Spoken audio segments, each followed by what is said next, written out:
Let's see what the crystal ball has in store for you.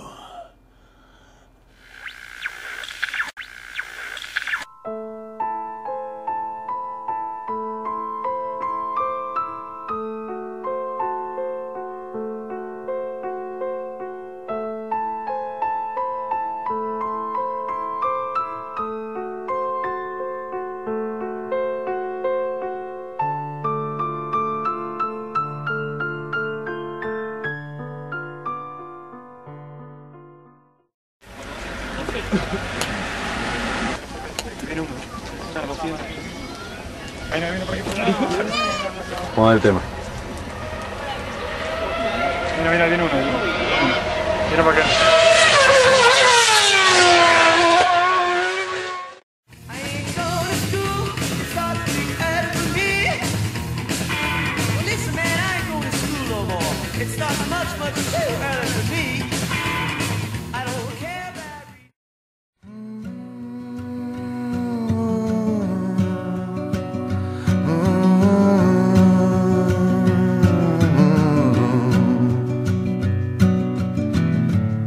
It's a mystery to me.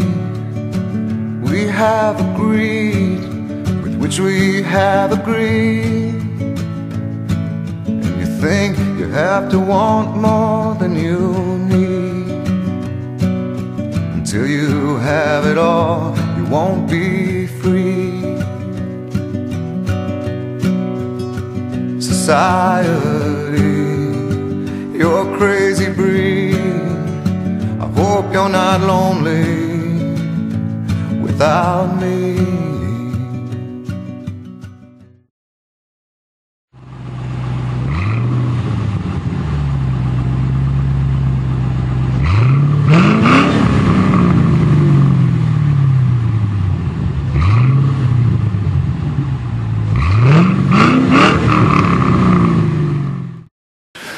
The fact is, when we do our market research around the world, we see that there's nearly a universal aspiration on the part of people to own an automobile. And 750 million people in the world today own a car. And you say, boy, that's a lot.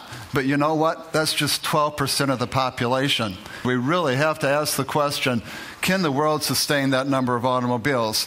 And if you look at projections over the next 10 to 15 to 20 years, it looks like the world car park could grow to on the order of 1.1 billion vehicles. Now, if you park those end to end and wrap them around the Earth, that would stretch around the Earth 125 times. Now, we've made great progress with automobile technology over the last 100 years. Cars are dramatically cleaner, dramatically safer, more efficient, and radically more affordable than they were 100 years ago. But the fact remains, the fundamental DNA of the automobile has stayed pretty much the same. And now for something completely different. It's called the Tesla. It's made in California. It's based on the Lotus Elise. And as a result, it looks good. However, you are going to look like a bit of a Burke driving around in a low-slung convertible sports car if you get burned off at the lights by a fat jock. God almighty! Wave goodbye to dial-up and say hello to the world of broadband motoring. 12,500 RPM, I cannot believe this. That's biblically quick.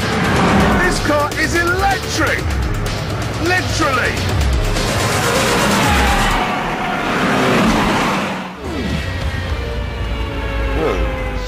Oh, damn.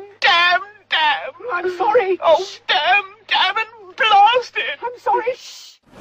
Okay, to fill the tank on a normal car takes what? A couple of minutes? To fully recharge the batteries in this from a normal 13 amp socket like that takes 16 hours.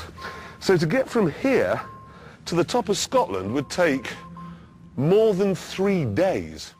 So I thought I would introduce a note of sensibleness. Here it is. It's called the FCX Clarity. And I'm afraid it's a four-door Honda. What the Clarity is an electric car, but it's nothing like the Tesla that Jeremy drove earlier. In fact, it's nothing like any electric car we've ever seen before.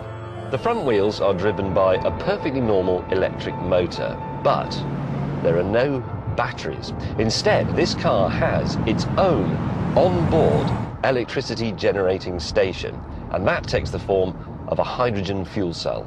At the back of the car is a fuel tank, exactly where you'd expect it to be, but instead of filling it with petrol or diesel, it is filled with compressed hydrogen.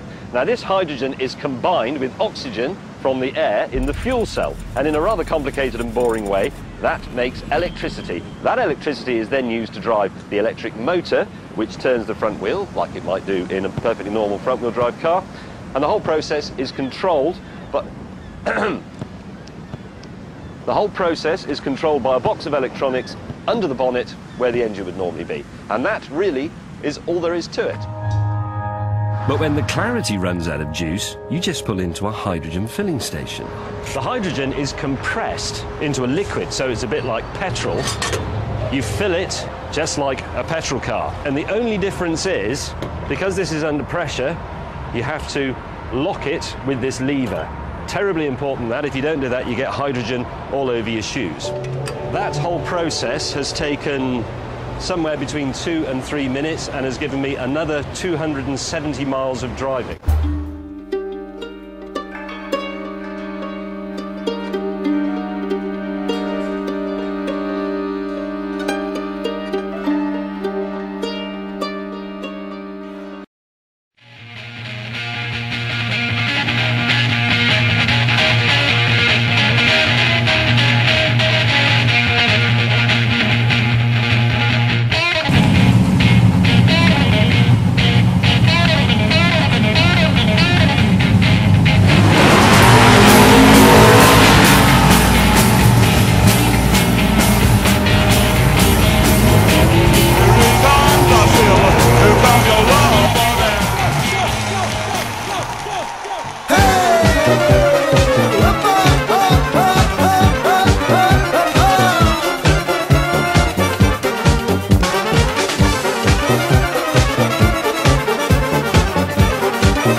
Nevasta mă certă într-una că vrea să las băutura. Da-da-da-da-da-da.